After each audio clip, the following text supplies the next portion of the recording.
HEG and Graphite India, that were amongst the top mid-cap performers over the past 2 years, lost their mojo in 2019. The stocks more than halved this year. Nikki Michidan is standing by to tell us why. This is a series of pieces that we'll do to try and analyze what's worked and not worked in 2019. We start off with what's not worked, and that is HEG and Graphite India. Nikki, good morning. Good morning. Once investors, darling, and now nothing less than a disappointment. Clearly a washout year for HEG and Graphite India. 2019 clearly has taken away all the mojo. If you look at the stock prices of these two counters, it's been a sure disappointment. Look at the plunge that we've seen as compared to the mid-cap index performance as a whole.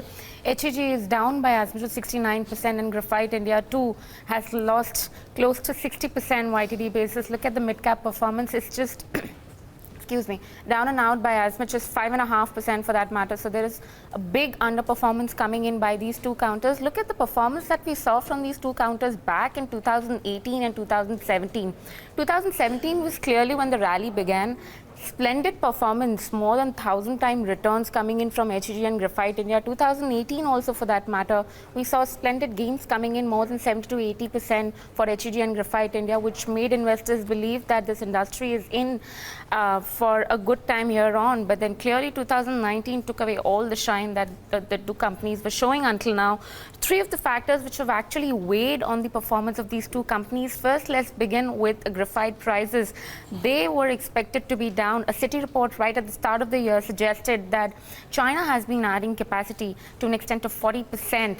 2019, they were estimated to add up to a capacity of 465 KT. To 2020, it was to an extent of 310 that they estimated, and 21, they came out with an estimate of around 85 KT. So that's one amount of estimates that they gave. They gave a 40% addition and suggested that the prices are expected to decline by more than 40% in 2019, given the kind of additions that we're looking at.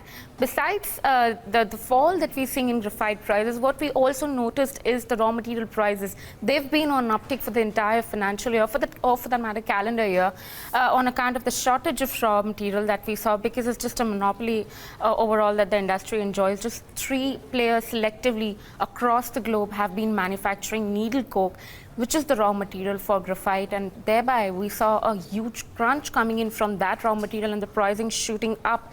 But then the same, however, was not reflecting in terms of the finished products, because steel industry also was going through a tough time. Now remember, Graphite India, graphite makers like HEG and Graphite India, they essentially supply to the steel industry. That is the key raw material used for manufacturing steel, in effect to which you saw the margin sliding lower. Look at the performance that we've seen in terms of the margin from Q2 FY 2019 to Q2 FY 2020. Look at that for HEG and Graphite India, straight from 69 to 14% for graphite, and for HEG it slips from 76% to 25%. So you can clearly see the kind of margin performance, the deterioration there over the last 1 year. And if you look at that, what the third factor which is essentially weighed on the performance of this company, of these two companies put together, is the India going ahead and removing that anti-dumping duty on graphite electrodes from China, because of which there was an influx. In fact, Graphite India in its annual report also suggested that this is a big threat for the industry as a whole, but then still the anti-dumping duty has been removed and the country continues to import thereof. This in turn has led to a huge weigh down on the company's outlook put together. And what we also expect, the road ahead doesn't look that pretty enough for both these companies. It's essentially Tokai Carbon, which has gone ahead, which is one of the leading Chinese manufacturers, that they have been negotiating lower prices. From Jan to June, they've negotiated prices which are going to be lower by 10 to 20% from the current market price. And also Tokai Carbon back in the quarter suggested that they're looking at a lower operating guidance, which is way lower than what the estimates or the analysts were estimating, probably lowest in the lower end, given the kind of slowdown that they're looking at in the build-up inventory.